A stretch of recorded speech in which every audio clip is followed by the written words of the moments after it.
Tim rekrutmen sebuah perusahaan sedang mengadakan rapat untuk mendiskusikan hasil wawancara penerimaan pegawai baru.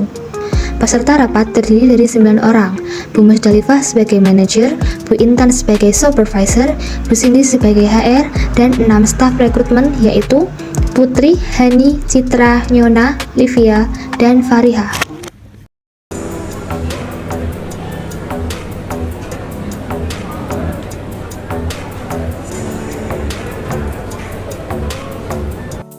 Selamat siang semuanya.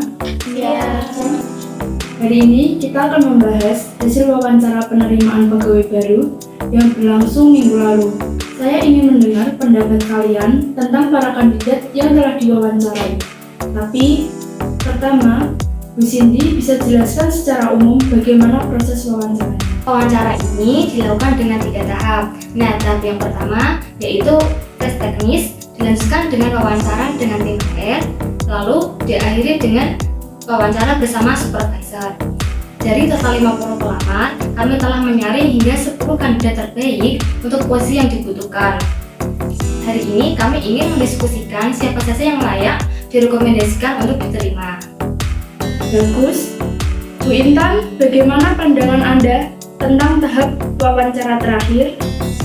Secara umum, para kandidat cukup berkompeten sejauh ini, namun ada beberapa yang perlu dipertimbangkan seperti pengalaman kerja dan kemampuan berkomunikasi.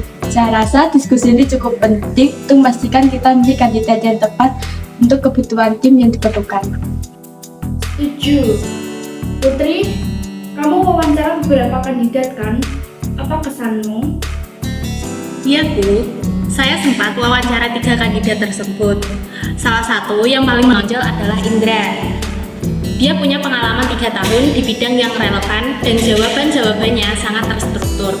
Tapi saya sedikit ragu karena dia terlihat kurang percaya diri saat menjawab pertanyaan teknis. Poin yang menarik. Hani, bagaimana dengan kandidat yang kamu wawancarai?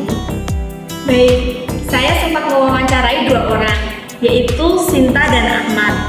Untuk Sinta, dia sangat komunikatif dan memiliki kemampuan yang besar. Tetapi, untuk pengalaman kerjanya, dia memiliki pengalaman kerja kurang dari 1 tahun. Di sisi lain, untuk Ahmad, dia memiliki pengalaman kerja yang cukup panjang. Tetapi, untuk komunikasinya, dia terlalu kaku. Baik. Citra, apa pendapatmu? Saya setuju dengan Hani soal Ahmad. Dia memang terlihat kurang fleksibel gitu dalam berkomunikasi. Sedangkan salah satu kandidat yang saya wawancarai itu namanya Rani, itu cukup menarik menurut saya. Dia punya kemampuan teknis yang kuat dan juga kepribadiannya yang menyenangkan, tetapi tampaknya belum pernah bekerja di perusahaan yang sebesar ini. Nyona, ada tambahan? Iya Bu, saya merasa Yuda adalah kandidat yang cukup potensial.